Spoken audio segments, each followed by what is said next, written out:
दिनांक 25 एप्रिल. कथेचे शीर्षक आहे आमच्या पालखीची दांडी कोण तोडतो. एकदा गणपतराव जोशांचे घरी महाराज असता गणपतरावांचा गडी कडुलिंबाची फांदी तोडून लागला. त्याच वर्षी महाराज खवळले. आमच्या पालखीची दांडी कोण तोडतो, त्याचे हातपाय तोडावेत असे म्हणू लागले. ते खूप वेळ रागात होते आणि मग तेथून उठले आणि परसदारी उकिरड्यावर जाऊन बसले. महाराजांचे वास्तव्य बहुंशी जंगल दऱ्यातच झाले. पूर्वावतारात गाणगापूर सोडून ते श्रीशैल्यला गेले. ते इसवी सन 1440च्या सुमारास. तेथे त्यांनी सर्व शिष्यांना तीर्थाटन करून आल्यावर भेटावे असे मागेच सांगितले होते. यवन राजालाही त्यांनी आपली राजव्यवस्था पुत्रहाती सोपवावी व मगच वानप्रस्थानासाठी तेथे यावे असे बजावले होते. तो त्यानुसार आल्यावर त्यास अनुग्रह देऊन त्याचा उद्धार केला. त्यास तपसाधनेस लावून ते शिष्यांचा निरोप घेऊन कर्दळी वनात इसवी सन 1442चे सुमारास उतरले. कर्दळी वनाच्या अत्यंत निबिड भागात शिरून त्यांनी एका अति प्रशस्त निवांत मनोनुकूल जागी प्राण निरोधनास प्रारंभ केला. म्हणजे 10ही प्राण ब्रह्मरंध्राचे ठिकाणी नेऊन तेथून प्रदीर्घ अशा समाधी अवस्थेत ते बसले. या समाधीला असंप्रज्ञात समाधी किंवा अस्पर्श योग म्हणतात. या अवस्थेत ते सुमारे 300 वर्ष होते. या काळात त्यांच्या अंगाभोवती मुंग्यांनी 5 फूट उंचीचे भक्कम वारुळ उभे केले होते.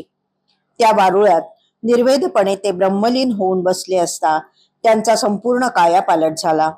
या प्रदीर्घ काळात जंगलतोडही भरपूर झाली असावी, कारण ज्या दुर्गम जागी ते बसले होते तेथे एका लाकूड तोड्याच्या निमित्ताने माणसाचा प्रवेश झाला होता. त्या झाडाखाली ते बसले होते ते झाडही पूर्णपणे वठून गेले होते.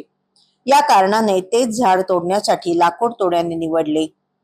त्याचे निमित्त करून इसवी सन 1740च्या आसपास त्यांनी समाधी उतरवली. तेथून ते फिरत फिरत हिमालयाच्या पायथ्याशी किंवा त्या परिसरात असणाऱ्या बद्रीवनात गेले.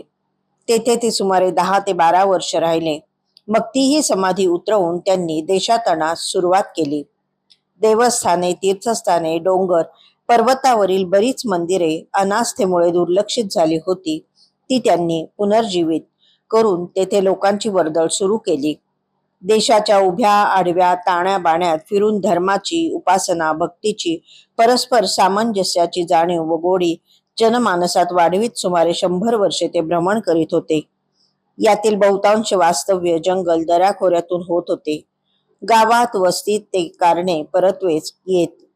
त्यामुळे झाडाझुडपांचे, नाना तऱ्हेच्या वनस्पतींचे, वृक्षांचे त्यांना प्रेम स्वाभाविक होते.